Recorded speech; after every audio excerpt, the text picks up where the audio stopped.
बारां जिले के अंता पुलिस ने पिछले दिनों रात्रि को एक गांव में जोड़े का विवाह संस्कार करा घर लौट रहे अंता के पंडित की हत्या के 2 आरोपी को पुलिस ने गिरफ्तार कर कामयाबी मिली। आरोपी अपने नाम की दशरथ फैलाना चाहते थे। जिला पुलिस अधीक्षक राजकुमार चौधरी ने बताया कि 4 मई को दिनेश शर्मा पुत्र राधेश्याम जाति ब्राह्मण निवासी अंता ने थाने में रिपोर्ट दी थी कि 22 अप्रैल रात्रि को प्रार्थी के पिता राधेश्याम कवासपुरा में लक्ष्मी नारायण महावीर की लड़की की शादी करवाने गए थे।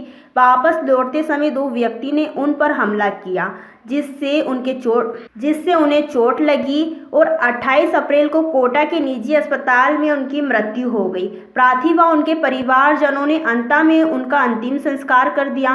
2 मई को जब प्रार्थी घटना स्थल पर गया तो वहां पर रामचरण महावीर के घर पर सीसीटीवी कैमरे की रिकॉर्डिंग देखी, जिसको 2 व्यक्ति मोटरसाइकिल पर सामने से आए और उन्हें लोहे के पाइप जैसी वस्तु से प्रार्थी के पिताजी के सिर पर जोर से वार किया और प्रार्थी के पिताजी मोटरसाइकिल से गिर गए। चोट लगने से प्रार्थी के पिता मोटरसाइकिल से गिर गए, जिन्हें चोट के कारण उनकी मृत्यु हो गई। विशेष टीम तकनीकी साक्ष्य एवं मुखबिर की सूचना के आधार पर घटना स्थल के आसपास व कस्बा अंता में लगे सभी सीसीटीवी कैमरों का गहनता से विश्लेषण किया। कई व्यक्तियों से पूछताछ की गई। गठित टीम आज सूचना संकलन कर घटना में आरोपियों को गिरफ्तार करने में पुलिस ने बड़ी सफलता प्राप्त की है। उन्होंने ये रिपोर्ट दर्ज करवाई थी कि उनके पिता पंडित राधेश्याम जी वो एक विवाह में अपना जो धार्मिक क्रियाकर्म है वो करवा करके वापस आ रहे थे। तो तब शुरू में इस बारे में कोई जानकारी नहीं थी। ये समझा गया कि दुर्घटना हुई है, अपनी मोपेड से वो नीचे गिर गए, चोटिल भी हुए। 22 तारीख से लेकर 28 अप्रैल तक वो अस्पताल में भर्ती रहे, पहले अंता और उसके बाद में मैत्री अस्पताल कोटा।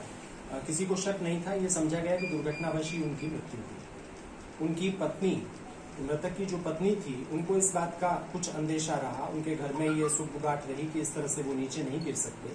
तो सीसीटीवी कैमरा इत्यादि को देख करके और ये चीज उनको मालूम हुई, दाह संस्कार वगैरह सब करने के पश्चात पता चली कि इसमें जो है 2 युवकों ने मोपेड से जब आ रहे थे तो वो अपनी मोटरसाइकिल से जा रहे थे और उनके पास एक लाठी नुमा हथियार था, लाठी थी या लोहे का डंडा था, उससे चोट पहुंचाई, जिससे तेज गति से जब वो चल रहे थे दूसरी तरफ से पंडित जी आ रहे थे तो नीचे गिरे और उस प्रकार से चोटिल हुए और तत्पश्चात उपचाराधीन रहकर उनकी जो है वो मृत्यु हुई।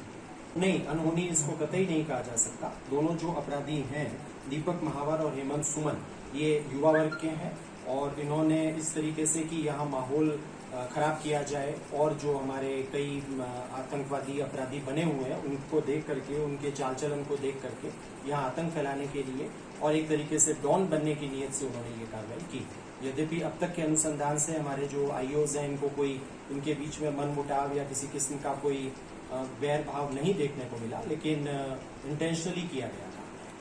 ये जानते बूझते कि इससे चोट कारित हो सकती है, उनकी मृत्यु भी हो सकती है, ये जानबूझ करके किया। थाना रिकॉर्ड, इनका कोई रिकॉर्ड ऐसा लंबा चौड़ा रिकॉर्ड नहीं है। कहीं कोई इन्होंने कहीं किसी को आतंकित करने की या धमकाने की कोशिश भी की तो ऑन रिकॉर्ड वो चीज नहीं है। बारां से ब्रजेश यादव की रिपोर्ट। वॉइस ऑफ एमपी की मुहिम। बेजुबान पक्षियों के लिए दान करें सकोरे या फिर अपने मकान के छत पर रखें सकोरे। भीषण गर्मी में सुने इनकी फरियाद।